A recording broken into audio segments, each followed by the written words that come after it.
আছে এই দুটোতে লাগবে। এটাতে সেন্সর আছে না, সেন্সরের সাথে লাগবে।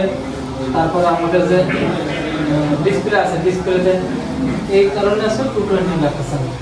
আর 3 ফেজের থেকে আমি যেমন একটা ফেজ নেব আর আছে নিউটন 220 হয়ে যায়। আর 3 ফেজ মাপার পদ্ধতি কি?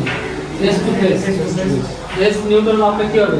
220 দেখা যাবে, 220 ভোল্ট। ফেজ যদি আর নিউটন যদি মাপি আমি পাবো 220। আর ফেজ টু ফেজ যদি মাপি 380 ভোল্ট পাবো। তাহলে অনেকেই বুঝতেছে যে আমি 3 ফেজে মাপতে কিভাবে মাপলেন? নাম বেশি নেই, বাধা বেশি, রেজিস্ট্যান্স বেশি, রেজিস্ট্যান্স নাম বেশি, রেজিস্ট্যান্স মানে বাধা, রেজিস্ট্যান্স বাধা, যদি ছোটো হয় না আমার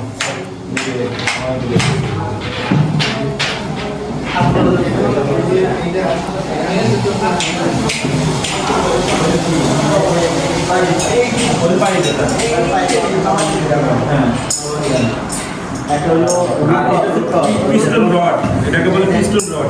এটা ভিতরে যে একটা রড আছে না, কানেক্টিং রড, কানেক্টিং রড। এটা ভিতরে যে একটা রড আছে এটা কয়েল না, এটা এটা আছে না, এটা রোটর। এটা রোটর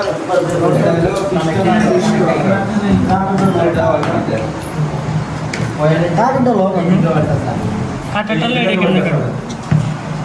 মানে শর্টিং করা যায়। এটা হলো আপনার